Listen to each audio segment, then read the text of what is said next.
Welcome to the Limitless Entrepreneur Podcast, your weekly dose of strategies and mindset tools to build a business in alignment with your purpose and get you playing a bigger game. I'm your host, Nicole Lano. Hello and welcome to the Limitless Entrepreneur Podcast, everyone. I'm your host, Nicole Lano. We are here with a solo episode today. We are going to be talking about a topic that I think we don't hear it as much now, but I don't hear it being called out for what it is, but I definitely see it playing out in the entrepreneurial space, and I want to talk about it today.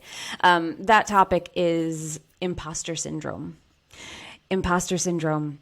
Imposter syndrome exists at every level. I think that it's something that a misconception is that, at some point you get over it, but particularly first of all, let's define what imposter syndrome even means and how it gets in your way.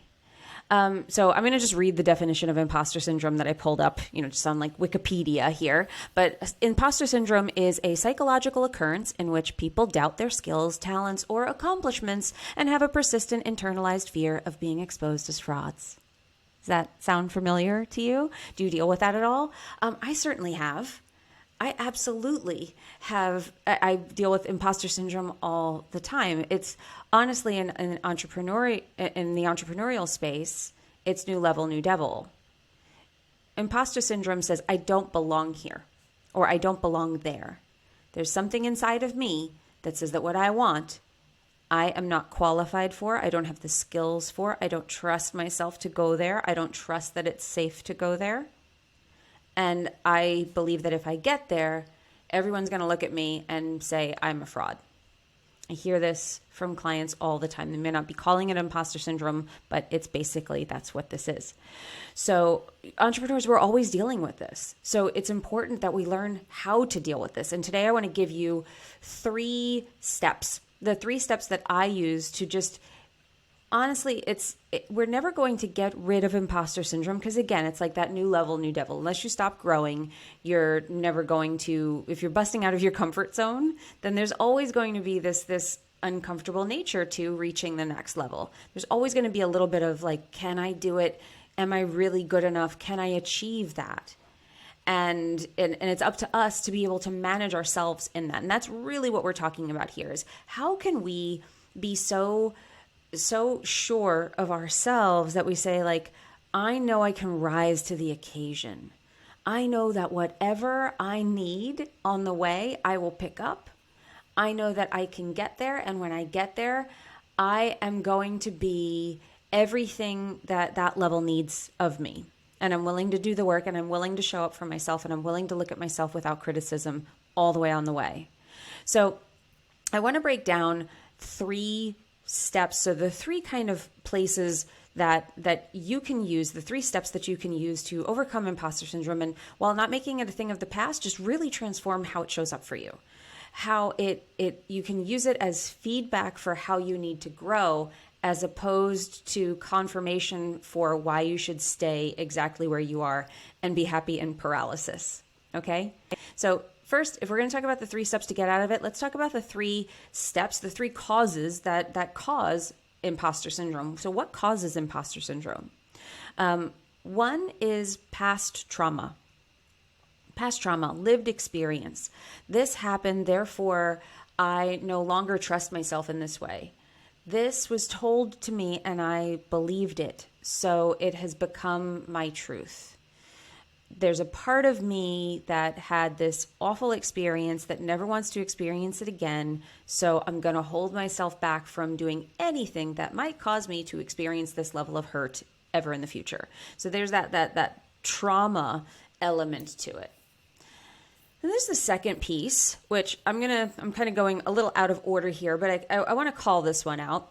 You know what? Actually, I'm gonna go in order. So then there's the second cause is a low expression of who you are, a low expression of your gifts, not really leaning into them, not really owning your gifts, not knowing who you are, allowing the outside world to tell you, I did this, therefore I'm worthy. I didn't do it, therefore I'm not. I showed up like this. It didn't go well. I guess I suck. that's a low expression. That's you living in the shadows of your identity, of your person, of ultimately you're living in the shadow instead of in your light. Okay. And then the third one is lack of action.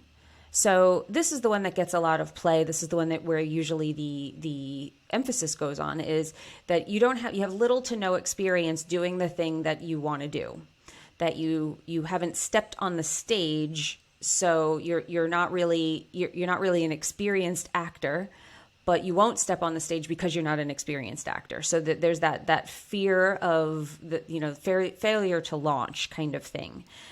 Little to no experience in the realm and the area that you want to step into.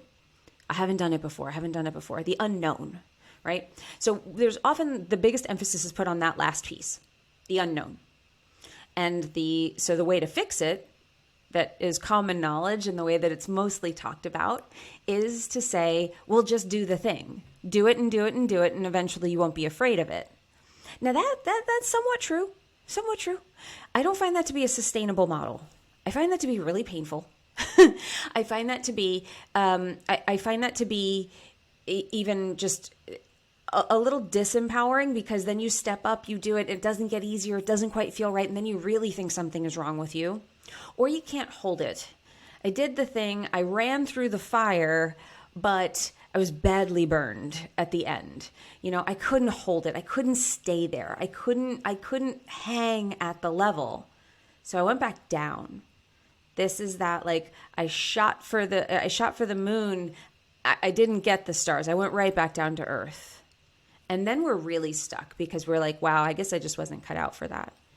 And honestly, really what's causing the pullback, that shot back down to earth, are the other two, the trauma and the low expression. Because your trauma is going to hold you back from experiencing more trauma. It's going to be, that's the real deep unconscious stuff that we don't know is operating underneath. This is the stuff that we're like, I know I'm holding myself back, but I don't know how. I don't know why. I don't know. I wish I could move this, but I can't. So it's really where we stay stuck. And until you clear that, this is the energy work. Until you clear that, you're going to be bound to the tug of war between who you want to be and your lived experience that says, don't you dare take me down that road again. I'm going to fight you tooth and nail on the journey to wherever it is that you want to go. Because that's scary. We've done something like that before. And I'm so terrified of the bad thing happening again, that I'm not going to let you go there. I'm so terrified. I made an investment once before and it did not work out. I am so afraid of doing it again that because I don't trust myself. I have deep shame about that. I feel like a failure. I feel like I'm not a good return on investment. So I'm never going to make that investment again. There's a part of you that's going to make it hard to make those investments again and make them in your power. And that's just one example. There are so many examples. There are so many examples of past trauma. It could be your upbringing. It could be the way where you're repeating patterns. And until you start to unravel those patterns on an energetic level, you're doomed to repeat them. We have to heal. You have to heal the wound so that you can go forward whole and not be dragging like a dead leg along on the journey with you, right? And the second part of well, I guess the third piece, but the second part of this that I want to draw attention to is the low expression. Because if you heal the trauma, a lot can happen there where you're just like, I just move easier because all of my limbs work. I'm using all of my faculties. All of me is on this journey now. Yay. Now, the second piece is the low expression.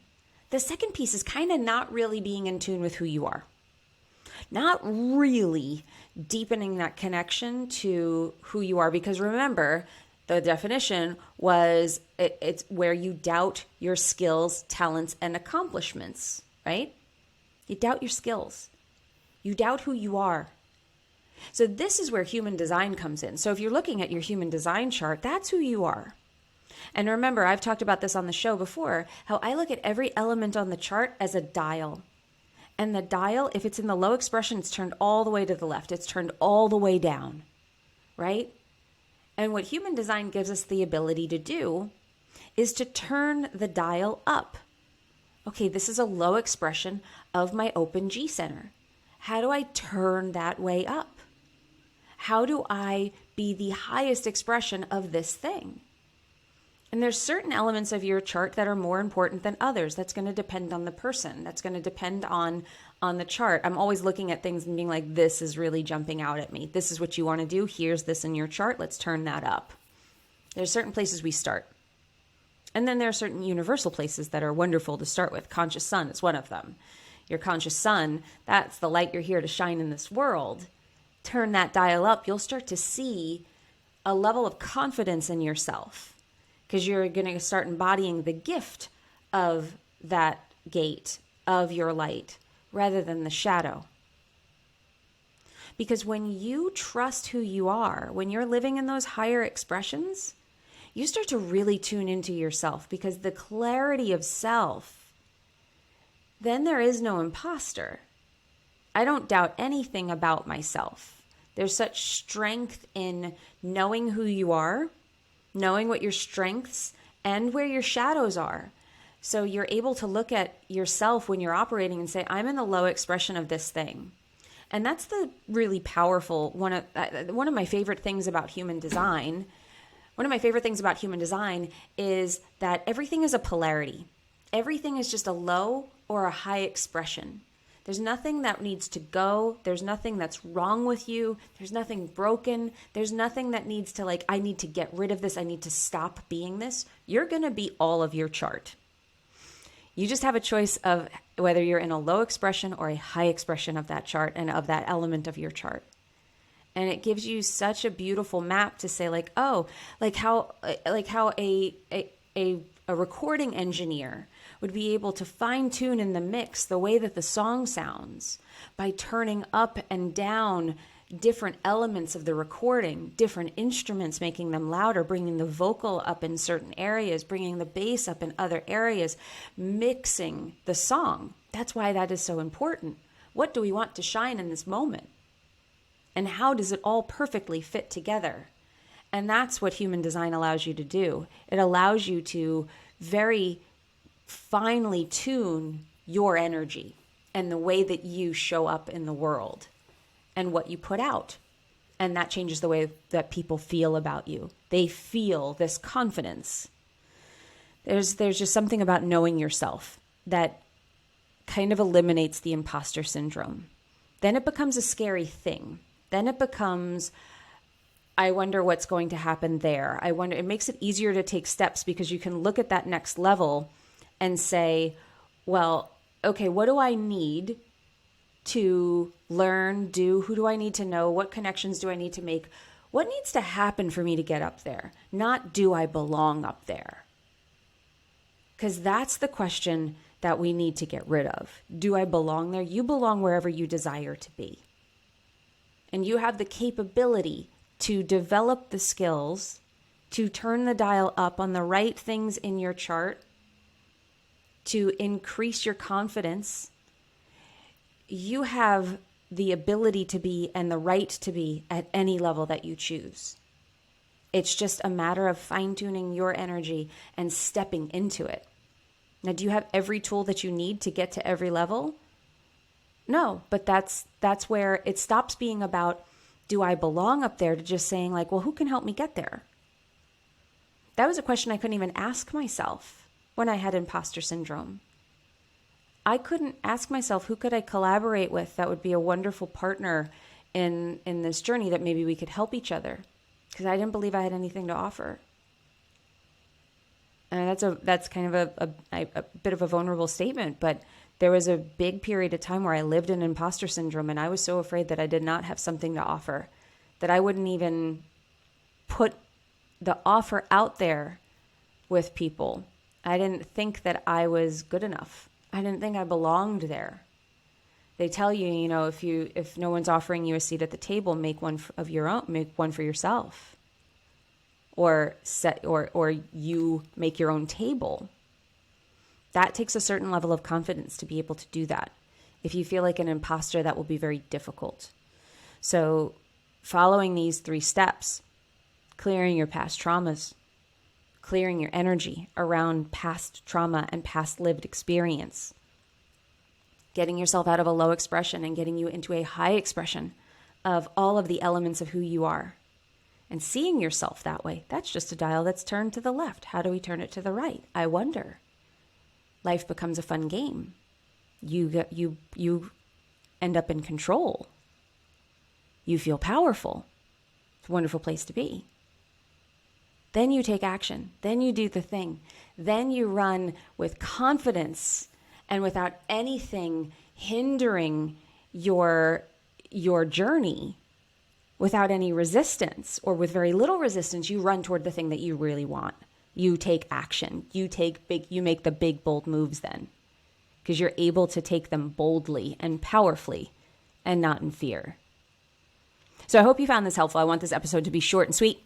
I hope you found this helpful. I hope that this helps you see how you can use energetic work and human design to overcome imposter syndrome, because it has no place in your life.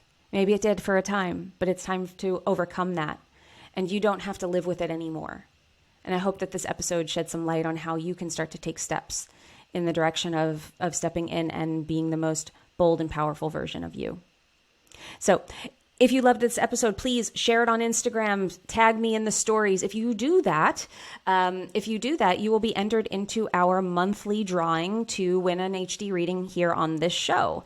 All you have to do is have to leave a review on iTunes, take a screenshot of that review, put it on Instagram, tag me at Nicole Lano Official, and that will be your entry. If you've already done that, then you can just take the screenshot of this episode and put that up, tell everybody why you love the episode, and tag me as well. We will put you in for the drawing for this month to win an HD reading here on the show. How fun is that? If you didn't listen already, we aired our first one with Daisy Mack. She was the first winner of this contest. We aired that just a few weeks ago, it was an awesome episode. We're getting really great feedback from it, so I hope that you check that out. Please join our newest Facebook group. We have a new Facebook group called Human Design for Entrepreneurs. Go and find that group. We'll link all of it up in the show notes for you, but that's where you can get in on the conversation. Tell us what your design is. Tell us what you are going through in your experiment, and you can commiserate with other people who are on the same journey as you. It's a really fun group, really great people in there, and I'm loving the community we're building there. So hop on over there. If you have any other questions for me, check out my DM me on Instagram. I will be happy to answer any questions you have and hear all about your feedback for the show. And if you want to dive into your human design with me, book a reading with me, and we'll link that up in the show notes as well. It's all on my website, but we'll have those all in the show notes for you. Now remember, you are only limited by the limitations that you accept. And when you stop accepting those limitations, that is when you become limitless. So go out there, be limitless, everyone, and I'll see you in the next episode. If you are a fan of the show, love this episode, and want to stay connected with me and other entrepreneurs who are on their human design journey, I encourage you to join our free Facebook group, Human Design for Entrepreneurs. Go to NicoleLano.me/podcast links, where we can link you up to that Facebook group, as well as all of the current offers that we have going on at this moment. Join us over there. I hope to see you in the Facebook group and see you in the next episode.